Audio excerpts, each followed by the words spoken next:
하나님의 말씀은 신약성경 베드로전서 2장 18절에서 25절까지의 말씀입니다. 신약성경 379쪽 베드로전서 2장 18절에서 25절까지 말씀입니다.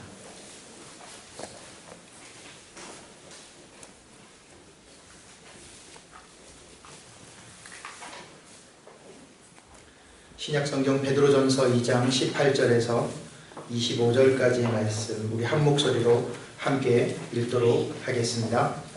사환들아, 범사에 두려워함으로 주인들에게 순종하되 선하고 관용하는 자들에게만 아니라 또한 까다로운 자들에게도 그리하라. 부당하게 고난을 받아도 하나님을 생각함으로 슬픔을 참으면 이는 아름다우나 죄가 있어 매를 맞고 참으면 무슨 칭찬이 있으리요.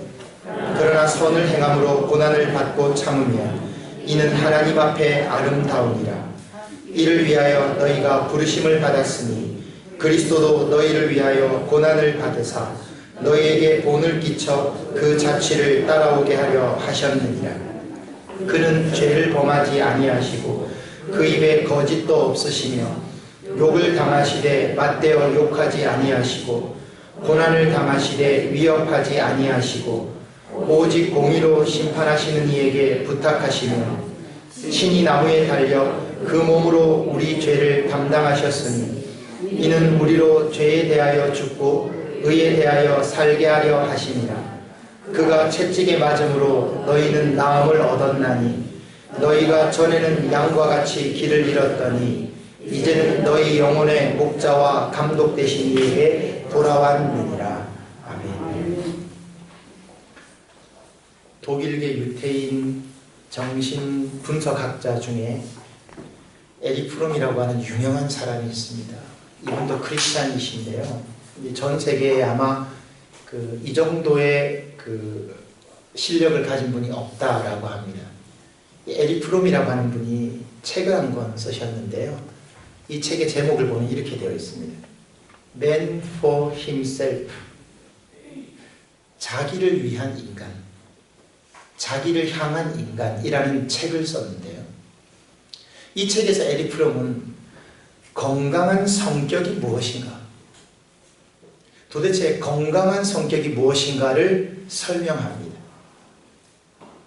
첫 번째로 건강한 성격이 뭐냐? 생산적 사랑이 있는가 하는 것입니다. 생산적 사랑이 있어야 건강한 성격이다. 사랑에 빠져서 정신을 못 차리는 것 아니고, 내가 너를 사랑한다는 이유로 상대방에게 부담을 주는 것 아니고, 괴로움을 주는 것 아니고, 힘들게 하는 것 아닙니다. 제가 우리 청년들에게 몇 번 말씀을 드렸고, 결혼 정년기에 있는 분들에게도 말씀을 자주 드립니다. 외로우면 결혼하지 마라. 외로워서 하면 결혼 위험하다. 상대방 괴롭힌다. 100% 괴롭힌다. 그럼 어떤 때 해야 되느냐? 내가 저 사람을 충분히 도울 수 있고 나 혼자서도 살아갈 수 있을 뿐만 아니라 내 삶을 통해 저 사람을 세워줄 수 있고 도움이 될 수 있을 때 결혼해라. 외로워서 하는 결혼은 반드시 부메랑이다. 돌아올 땐 그 충격이 엄청나다. 사랑이라는 이름으로 상대방을 괴롭힌다고요? 상대방을 집착한다고요? 상대방을 힘들게 한다고요? 그건 생산적인 사랑이 아니죠. 그건 소비적 사랑이죠. 생산적인 사랑은 거리가 멀죠. 그럼 생산적인 사랑은 뭡니까? 사랑하는 사람의 어려움을 내가 짊어지는 겁니다. 그 사람의 어려움을 내가 대신 지는 겁니다. 그뿐만이 아닙니다. 그 사람을 존경합니다. 그 사람을 따릅니다. 그 사람을 높여줍니다. 그 사람을 높임으로 내가 덩달아 같이 높아지는 겁니다. 이게 생산적인 사랑이에요. 또 하나 있습니다. 생산적인 사고다. 사고가 생산적이어야 한다. 부분에 치우치면 안 된다. 전체를 볼 줄 알아야 한다. 과거와 현재에 얽매이지 않고 미래를 볼 줄 아는 거죠. 우리는 가끔 종종 과거에 빠져서 헤어나오지 못할 때가 있습니다. 또는 미래를 바라보아야 하는데 주관적인 성격의 생각에, 자기 생각에 빠져서 미래를 바라보지 못하는 거죠. 우울한 사람은 과거를 살고 불안한 사람은 미래를 살며 평안한 사람은 현재를 산다. 다시 말씀드립니다. 우울한 사람은 과거를 사는 거요. 불안한 사람은 미래를 살고 있는 거고 평안한 삶은 현재를 사는 겁니다. 그리스도인은 현재를 살아가는 사람이죠. 객관적인 생각을 가지고 살아가야 한다. 일어나지 않은 일을 가지고 미리 불안해하는 것, 미래를 죽이는 거예요. 지나간 과거에 아직도 매여서 그 실패의 끈을 부여잡고 그 실패의 끈에 매여서 앞으로 나가지 못하면 그건 계속 우울한 사람이에요. 그건 그리스도인의 삶과는 아무런 상관이 없다 하는 겁니다. 세 번째가 뭐냐면 생산적 양심입니다. 이것도 굉장히 중요한 부분입니다. 양심은 어떠한 경우에도 자유로워야 합니다. 어떠한 경우에도. 양심의 고통이 있으면 얼굴도 어둡고요, 몸도 안 좋아요.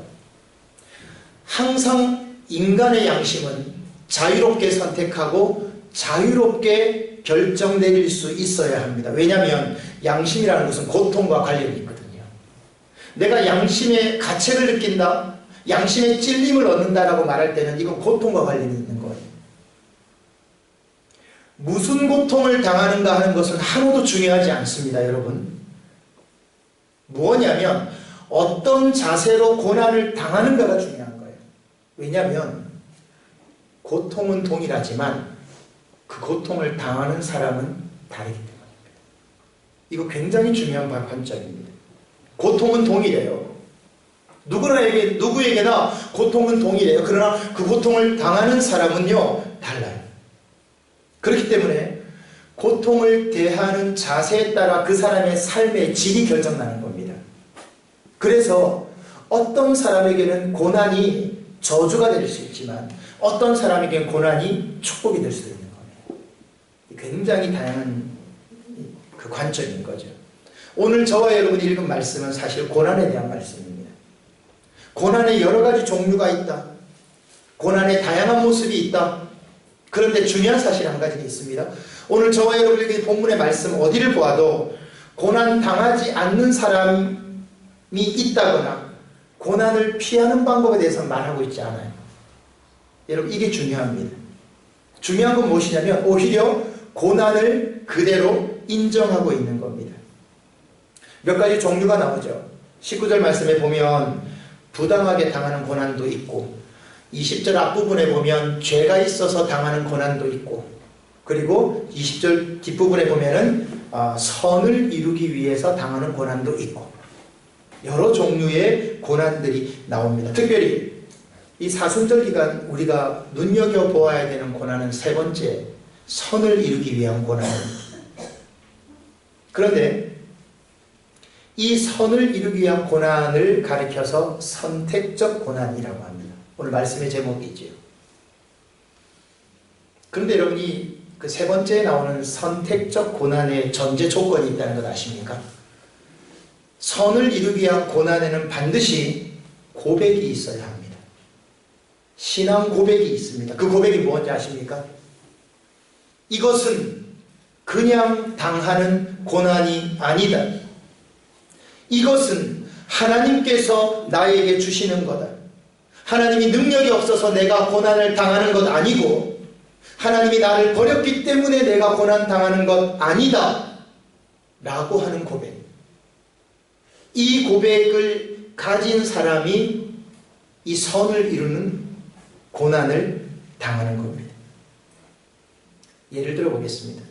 마트나 시장에 가면 젊은 부모님들이 아이들 데리고 오잖아요. 그럼 가끔 거기서 아이들이 고집을 피우다가 부모님들이 막 야단을 치다가 또 애가 고집 부리고 야단을 치다가 어떻게 하죠? 부모님 화나면 놓고 가버리죠. 여러분 100이면 100 그 아이들을 가만히 보십시오. 안 따라가는 애들이 없습니다. 울면서 따라갑니다. 소리 지르면서 따라갑니다. 저는 그것 보면서 믿음이 저런 거다.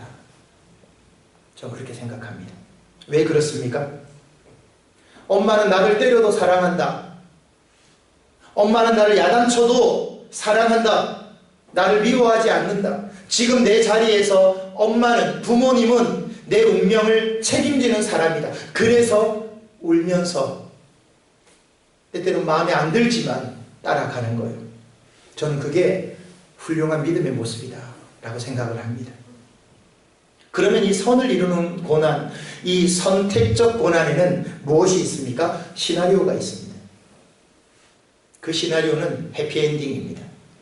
새드엔딩이 아니고 해피엔딩입니다. 결과가 좋게 끝난다는 말입니다. 이 사실을 아는 사람은 과정이 어떠하든지 거기에 영향을 받지 않아요. 왜? 결과는 해피엔딩이니까. 이것을 가르쳐서 뭐라고 하는지 아십니까? 신학적으로 오메가 포인트라고 합니다. 여러분, 알파와 오메가라는 말을 쓰죠? 시작과 끝을 말할 때 요한계시록에 나오죠. 처음과 끝, 시작과 나중.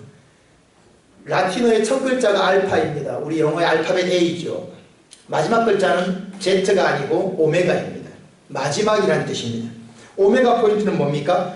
마지막 종착점이지만 새로운 시작을 위한 전환점. 그것을 오메가 포인트라고 하는 겁니다. 마지막 결승선. 이게 뭐냐? 내 인생의 마지막 자리에 하나님이 서 계신다는 믿음. 내가 어떤 환난을 당하고 내가 어떤 고난을 당하고 내가 어떤 어려움을 당한다 할지라도 내 인생 마지막 끝자리에 그 오메가 포인트라고 하는 그 마지막 인생의 자리에는 하나님이 서 계신다.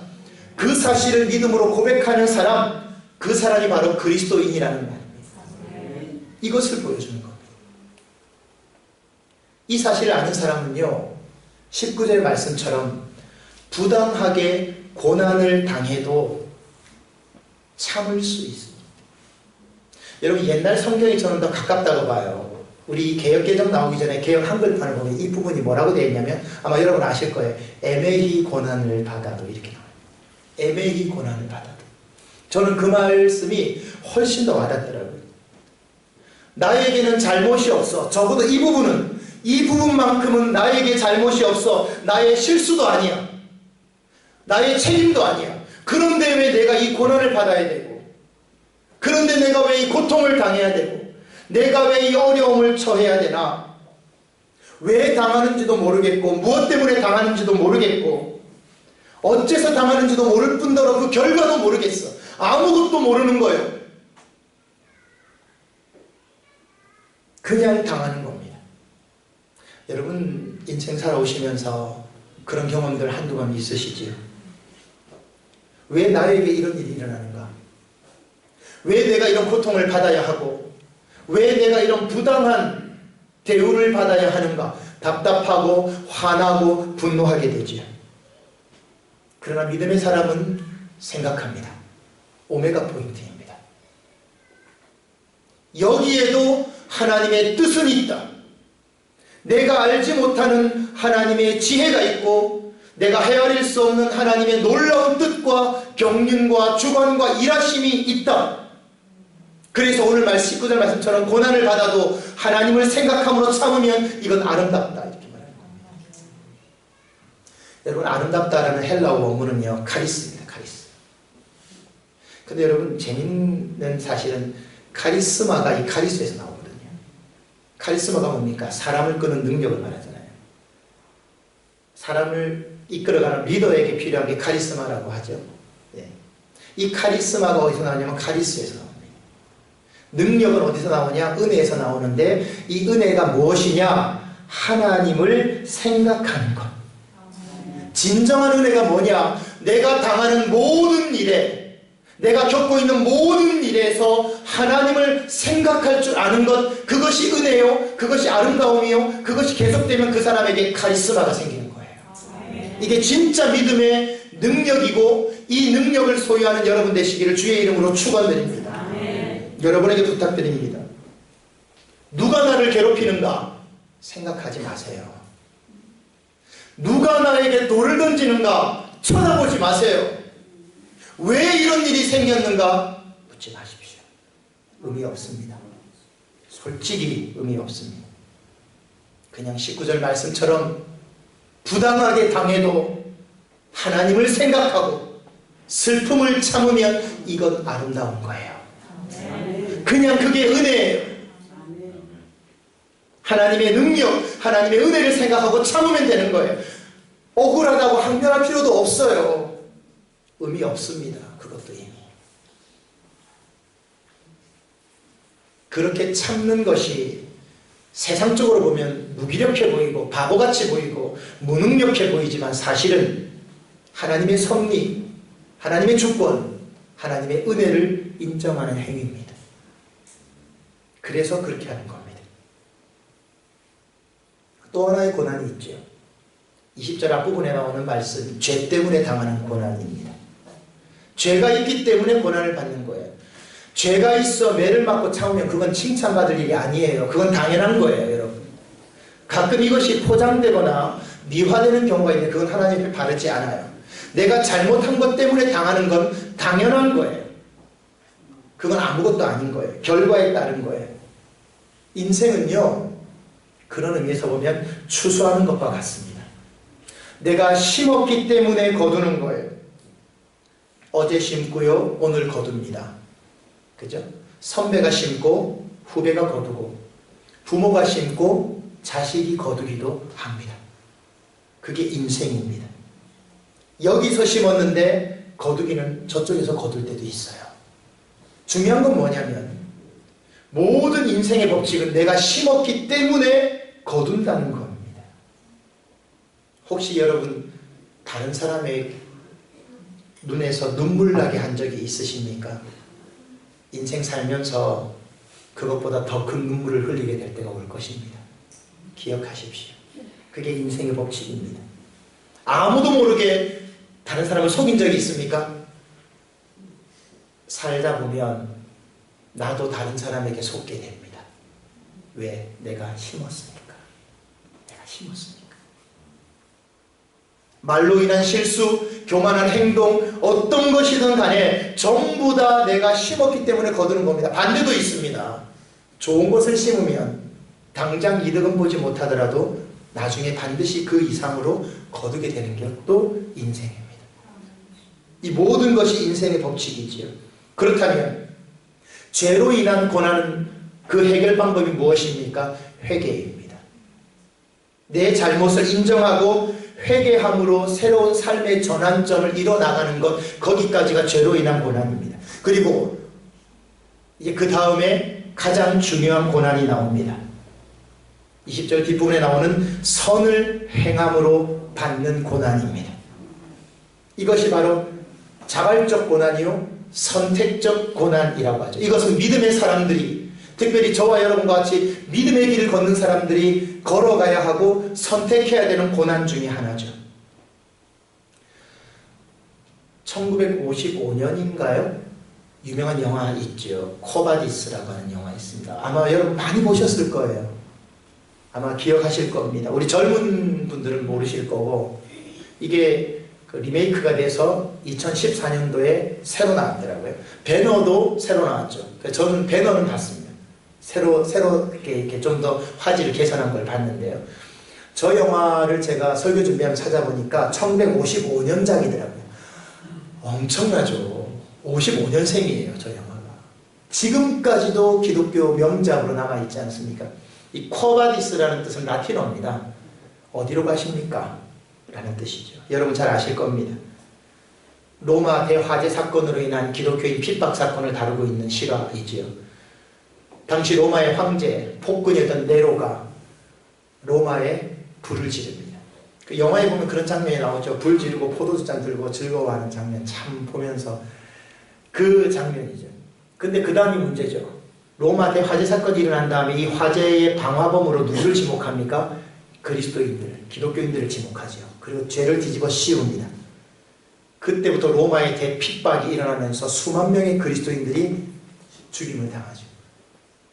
지금은 관광지가 되었습니다만 콜로세움, 사실 거기 원형 경기장은 원래 마차 경기장이었습니다만 사실은 역사 이래로 수많은 기독교인들이 순교의 피를 뿌린 장소가 그곳입니다. 그곳에서 얼마나 많은 사람들이 사자밥이 되었습니까? 칼에 찔려 죽고요. 불태워 죽고요. 이때 로마 교회의 지도자가 베드로 아닙니까? 베드로가 몇몇 사람들과 탈출을 하죠. 도망가는 거죠, 사실은. 도망을 가다가 어떻게 됩니까? 주님을 만납니다. 도망가는 길에서. 그때 베드로가 묻지요. 이 장면에 유명한 대사 나오지 않습니까? 코바디스 도미네. 도미네가 주님이란 뜻이거든요. 주님, 어디로 가십니까? 주님 말씀하십니다.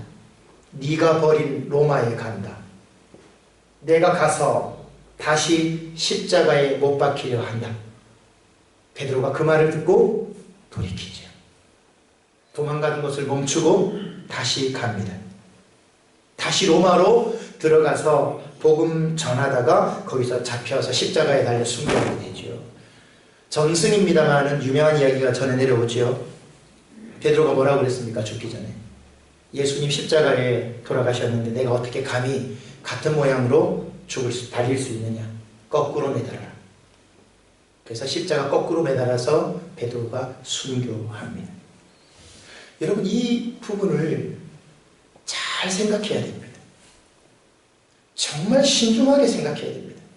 어찌 보면 지금의 이 상황, 이제 정말로 국가 권력이 나서서 예배를 공식적으로 금지시킬 수도 있는 이 답답하고 막막한 이 상황 속에서 우리가 정말로 신중하게 생각해야 됩니다. 도망가다가 피하다가 당하는 것, 그거 십자가 아닙니다. 도망가고 피하다가 억지로 지는 거요, 십자가 아니에요. 한탄하다가 저주하며 죽는 것도 순교가 아니에요. 그냥 죽음이지. 그건 순교하고 아무런 상관이 없어요. 그 믿음 지키는 거하고 아무런 상관이 없어요. 오직 하나님의 뜻과 그분의 선하신 계획을 이루기 위해서 내가 자발적으로 선택하는 거예요. 그게 믿음의 길인 줄로 믿습니다. 죄가 있어 당하는 것이 아니라 하나님을 사랑하기 때문에, 나를 구원해 주신 예수 그리스도의 그 은혜를 사랑하기 때문에 내 스스로가 선택하고 당하는 것. 오직 사랑하기 때문에. 이유가 뭐냐? 사랑입니다. 그분이 나를 사랑하셨기에 내가 그 사랑을 가지고 또한 주님을 사랑한다는 거예요. 이 사실을 놓치면 안 됩니다. 그래서 여러분 22절과 23절에 나오는 예수님의 모습을 보십시오. 죄 없이 당하셨지만 입에 거짓도 없고 욕하지도 않고 위협하지도 않았어요. 여러분, 사람은 누구나 자기를 위협하면 본질적으로 방어 기제가 나오잖아요. 근데 예수님은요, 한 번도 저항하지 않으셨습니다. 한 번도요. 성경 어디를 봐도 예수님이 십자가의 죽음 앞에 고민한 흔적은 있지만 저항한 흔적은 없어요. 왜? 내가 인간들을 사랑하고 사람들을 사랑해서 선택한 길이니까 그 길을 가는 거예요. 그래서 겟세마네의 길을 거쳐서 골고다의 길까지 오르는 겁니다. 저는 이 장면에서 다른 생각을 잠깐 해봤습니다. 예수님이 만약에 이렇게 말씀하셨다면, 두고 보자. 내가 하나님 뜻 때문에 십자가를 지고 죽지만 기억하겠다. 복수하겠다. 내가 다시 부활해서 올 때 그 심판날에 너희를 지옥으로 보낼 것이다. 자, 이렇게 하면 어떻게 될까요? 할 수 있지 않습니까? 십자가의 뜻도 망가지고 하나님의 뜻도 망가지고 아무것도 안 되는 겁니다. 이렇게 하면 아무것도 안 되는 거예요. 아무것도 이룰 수 없는 거예요. 그냥 복수열전인 거예요. 소위 말하는 영화죠. 영화, 그냥 드라마죠. 예수님은요, 그렇게 하지 않으셨습니다. 무엇 때문에? 우리 때문에, 우리를 살리기 위해서 욕하지도 않고 위협하지도 않고 변명하지도 않고 오직 하나님께 다 맡기고 자발적으로 선택한 십자가의 죽음의 길을 그냥 걸어가신 거예요. 여기에 하나님의 능력이 있고 여기에 하나님의 은혜가 있고 여기에 하나님의 사랑이 있는 줄로 믿습니다. 그 사랑을 받은 것이 저와 여러분이에요. 깊이 생각해야 됩니다. 이 신앙의 문제는 결코 단순한 문제가 아니요, 정말 깊이 생각해야 되는 문제입니다. 이제 한 사람을 소개해드리고 말씀을 마치고자 합니다. 10살도 되기 전에 고아가 되는 사람이 있습니다. 배고픈 소년기를 보냈습니다. 장성에서 결혼을 합니다. 결혼한 지 13년 만에 아내가 죽습니다. 그리고 다시 재혼을 합니다. 총 자녀가 20명이에요. 그 중에 10명이 20명 가운데 10명이 10살 전에 다 죽었습니다.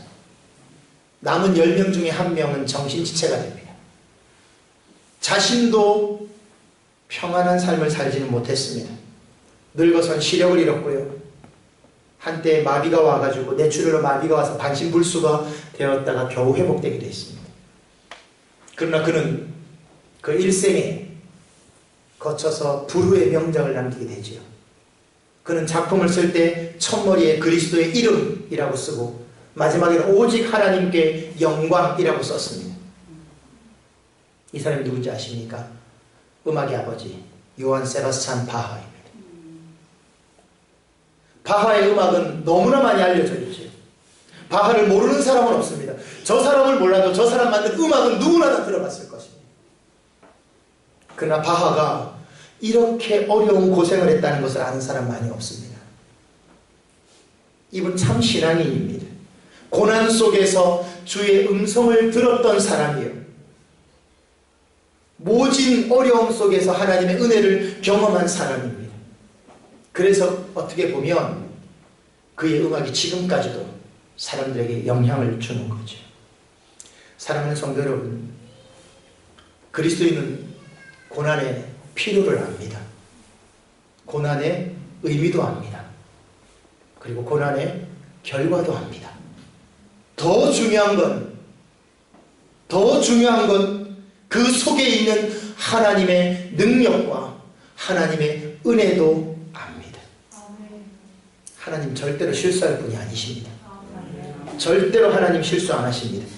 나를 향한 하나님 그분의 계획은 확실하고 분명한 줄로 믿습니다. 다만 그 깊은 뜻을 내가 모르는 것뿐이에요. 알 수가 없습니다.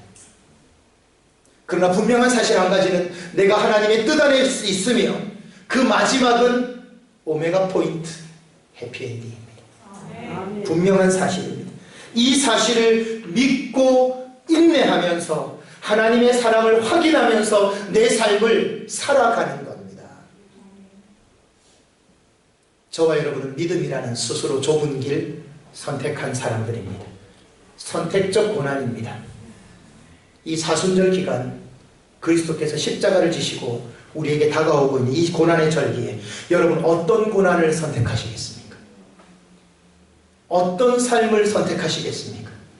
여러분 삶 속에 당하고 있는 고난의 의미를 이제 바꾸셔야 합니다. 그리하여 사순절 이 기간 그리스도의 남은 고난을 내 몸에 채우라. 사도 바울이 뭐라고 했습니까? 이제후로 나를 괴롭게 하지 마라. 내 몸에 그리스도의 흔적을 가졌노라. 이겁니다. 이게 있어야 됩니다. 아무도 나를 괴롭게 할 수 없다. 세상이, 사람이, 누가, 심지어는 내 자신도 나를 괴롭게 할 수 없다. 왜? 내 안에 그리스도의 흔적을 가졌기 때문에. 그 십자가의 흔적, 내가 선택한, 자발적으로 선택한 그 고난의 흔적을 내가 가지고 있고 그 하나님이 내 삶을 인도하시고 이끌어 가시기에 내 삶은 결코 후회됨이 없다. 날마다 이 고백 속에서 새로운 승리를 누리며 고백하며 살아갈 수 있는 여러분의 귀한 삶이 되시기를 우리 주님의 이름으로 축원드립니다. 이 시간 우리가 말씀을 생각하시면서 찬양을 좀 드렸으면 좋겠습니다. 우리가 앞에 우리 신호들이 나와서 찬양할 수는 없지만 우리가 하나님 오늘 주신 말씀을 생각하시면서 우리 함께 한번 찬양을 드렸으면 좋겠습니다. 하나님, 내 하나님은 실수하지 않으십니다. 가장 귀한 것, 가장 좋은 것으로 하나님 인도해 주실 줄 믿고 하나님께 나아갑니다. 우리 함께 믿음으로 고백하도록 하겠습니다. 내가 걷는 이 길이, 내가 걷는 이 길이 혹 굽어도는 수가 있어도 내 심장이 울렁이고 가슴 아파도 내 마음 속으로 여전히 기뻐하는 까닭은 하나님은 실수하지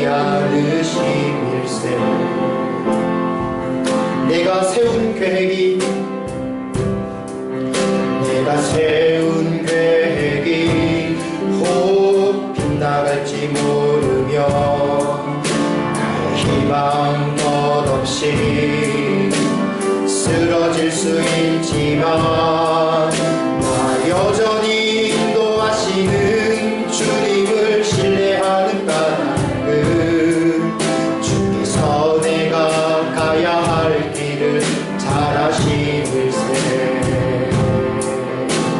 어두운 밤 어둠이 깊어 날이 다시는 밝지 않을 것 같아 보여도 내 신앙 부여잡고 주님께 모든 것 맡기리니 하나님을 내가 믿음일세.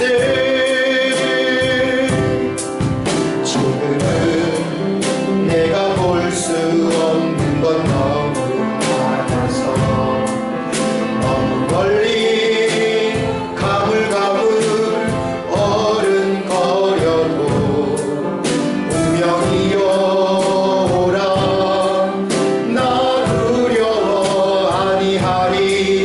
만사를 주님께 내어 맡기니 차츰차츰 안개는 걷히고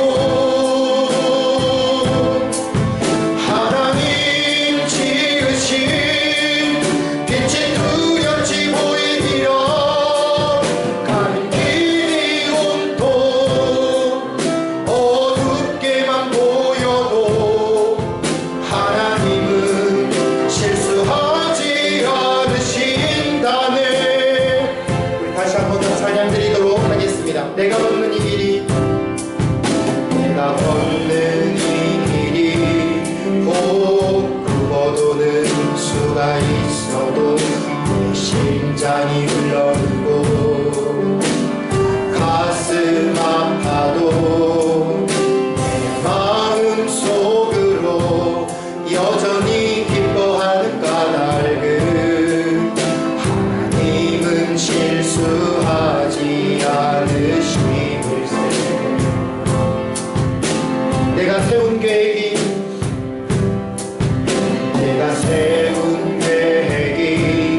혹 빗나갈지 모르며 나의 희망 덧없이 쓰러질 수 있지만 나 여전히 인도하시는 주님을 신뢰하는 까닭은 주께서 내가 가야 할 길을 잘 아시는세. 아멘.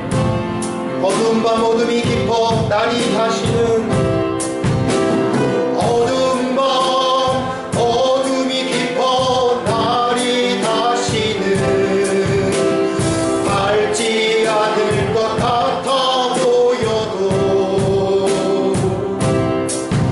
내 신앙 부여잡고 주님께 모든 것 맡기리니 하나님을 내가 믿음일세.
기도하기를 원합니다. 하나님, 그렇습니다. 하나님의 선하심을 인정합니다. 내 삶에 하나님의 뜻하심을 인정합니다. 주님, 내 삶의 마지막 자리에 서 계신 그 주님을 바라보면서 지금 이 과정이 어렵다 할지라도, 내 삶이 어떠한 상황에 처한다 할지라도 끝까지 주님 바라보며 믿음 지키기 위해서 하나님을 나아가겠습니다.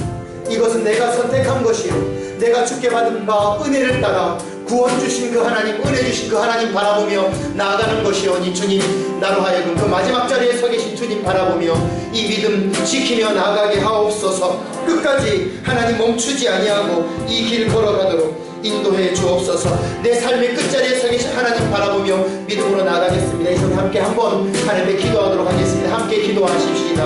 감사하신 하나님, 이 시간 주님의 사랑과 주님의 은혜를 찬양합니다.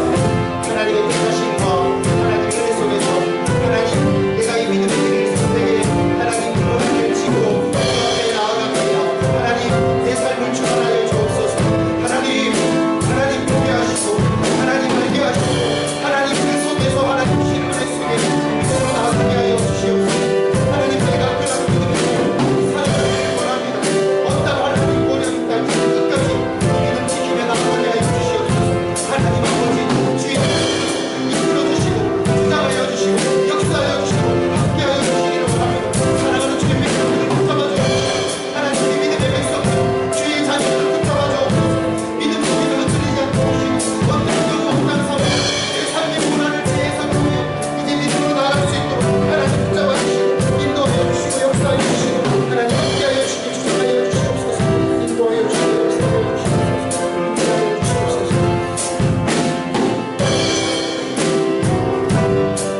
함께 찬양하십시다. 차츰 안개는 걷히고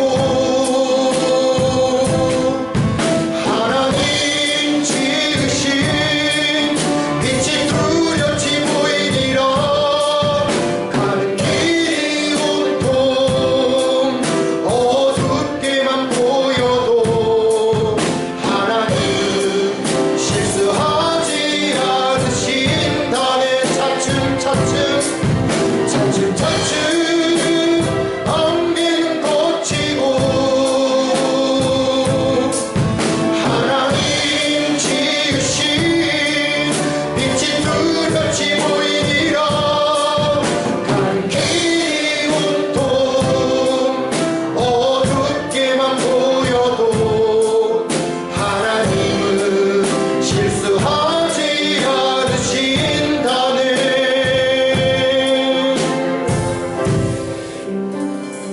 하나님,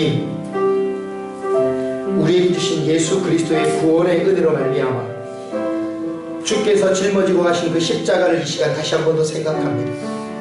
주님, 믿음을 이루기 위한, 선을 이루기 위한 신앙의 고백이 있습니다. 우리에게 그 고백의 은혜를 허락하여 주시옵소서. 이 고난은 그냥 고난이 아니다. 하나님이 주시는 것이며 하나님이 능력이 없어서 고난을 당하거나 나를 버려서 주는 고난이 아니다. 하나님은 내 삶을 인정하신다. 내 삶을 이끌어 가신다. 마지막 결승선 그 자리에, 그 마지막 자리에 하나님 서 계신다. 하나님, 그 사실을 기억하며 내 삶을 재해석하게 하여 주시옵소서. 하나님을 생각하고 하나님의 능력, 하나님의 은혜를 생각하며 묵묵히 이 믿음의 길을 걸어가게 하여 주시옵소서. 내 삶을 새롭게 해석하게 하여 주옵소서. 내가 당하고 있는 고난의 의미를 바꾸게 하시고 이 사순절 기간 십자가를 지신 예수 그리스도의 그 남은 고난, 그 남은 흔적을 내 몸에 채우며 새기며 날마다 주님과 더불어 동행하며 동거하는, 연합하는 기쁨이, 부활의 산소망의 그 은혜를 바라보는 기쁨이 우리 안에 충만하게 하여 주시옵소서. 절대로 실수하지 않으시고 내 삶에 분명한 계획을 가지고 계신 그 하나님을 믿음으로 바라보면서 끝까지 이 길을 나아가게 하여 주시옵소서. 감사드리며 예수님 이름으로 기도하옵나이다.